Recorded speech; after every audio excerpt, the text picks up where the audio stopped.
Hello friends, আমি অচিন্ত। আমি চলে আসলাম ইউটিউব চ্যানেল টু সাইড কিচেনে। আমরা সেটা নতুন রেসিপি শেয়ার করবো। সেটা হচ্ছে আলু সোয়াবিনের রেসিপি। সেটা বানাতে কী কী উপকরণ লাগে আসুন দেখায়। তার আগে একটা বলি, আমার চ্যানেল ভিডিও ছাড়া আছে। আমরা যদি ভালো লেগে থাকে অবশ্যই লাইক কমেন্ট ও শেয়ার করবেন, বেশি বেশি করে শেয়ার করবেন। যদি আমার চ্যানেলে নতুন হয়ে থাকেন তাহলে প্লিজ সাবস্ক্রাইব করে দেবেন, নিচে বেল নোটিফিকেশনটা অল করে দেবেন যাতে আমার ভিডিও আপনার কাছে আগে পৌঁছে যায়। তার জন্য আলু সোয়াবিন রেসিপি বানাতে কী কী উপকরণ লাগে আসুন দেখাই।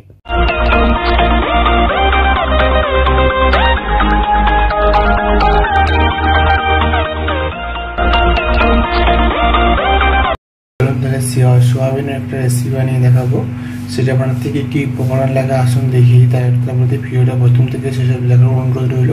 তার জন্য রেসিপিটা শুরু করি। এখানে আমি কিছুটা ছোটো ছোটো সোয়াবিন ভিজিয়ে রেখেছি, এটা আমি এবার ছেঁকে নেব। তার জন্য রেসিপিটা শুরু করি। গ্যাসটা দিলে কড়াটা বসিয়ে দিয়েছি, কড়াটা গরম হয়ে গেছে। এর মধ্যে তেল দেবো পরিমাণ মতো। তেলটা গরম হয়ে গেছে, এবার আমি সোয়াবিনগুলো ভালো করে জল থেকে নিংড়ে দিয়ে দিয়েছি। পরিমাণ মতো লবণ দিয়ে দেবো। এবার সোয়াবিনটা ভালো করে ভেজে নেব। সোয়াবিনটা ভালো করে ভেজে নিয়েছি, এবার তুলে নেব। গ্যাসের কড়াটা বসিয়ে দিয়েছি, কড়াটা গরম হয়ে গেছে। তেল দিয়ে দেবো পরিমাণ মতো। তেল দিয়ে দিচ্ছি, এবার 4টে কাঁচা লঙ্কা চিড়ে রেখেছিলাম সেটা দিয়ে দেবো। পেঁয়াজ কুচি করে রেখেছিলাম সেটা দিয়ে দেবো। টমেটো কুচিটা দিয়ে দেবো। আর একটু খাবার সাথে সামান্য একটু লবণ দিয়ে দেবো। দিয়ে ভালো করে নেড়ে করে কাঁচা লঙ্কা টমাটোটা ভেজে নেব। এর সাথে কেটে রাখা আলুগুলো দিয়ে দেবো। কেটে রাখা আলুগুলো দিয়ে ভালো করে পেঁয়াজের সাথে ভালো করে ভাজবো। সাথে আদা বাটা দিয়ে দেবো। ভালো করে নেড়ে করে একদম ভেজে নেবো আলুর সাথে সব।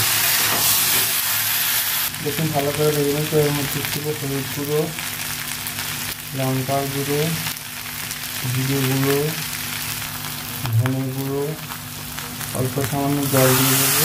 দিয়ে আলুটার সাথে মশলাটা ভালো করে কষে নেব। দেখুন ভালো করে আলুটা কষে নিয়েছি, আমি সোয়াবিনগুলো দিয়ে দেবো। ভালো করে নেড়ে দিয়ে একসাথে আবার ভালো করে একটু কষে নেব। দেখুন ভালো করে কষে নিয়েছি, এবার আমি জল দিয়ে দেবো। জল দিয়ে দিচ্ছি। এবার আমি অল্প সামান্য লবণ যেহেতু আমি দিয়েছিলাম পেঁয়াজটা ভাজার সময়, জন্য অল্প করে লবণ দেবো। এবার ভালো করে ফুটিয়ে সেদ্ধ করে নেবো এবং জলটাও মেরে নেব।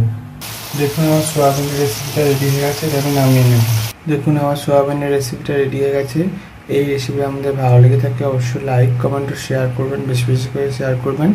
আর প্লিজ সাবস্ক্রাইব করবেন, আমাদের পাশে থাকবেন। চলুন দেখা যাচ্ছে নেক্সট ভিডিওতে। এরকম নতুন নতুন ভিডিও পাওয়ার জন্য আমাদের চ্যানেলটাকে অবশ্যই সাবস্ক্রাইব করুন এবং আমাদের পাশে থাকবেন। চলুন দেখা যাচ্ছে নেক্সট ভিডিওতে।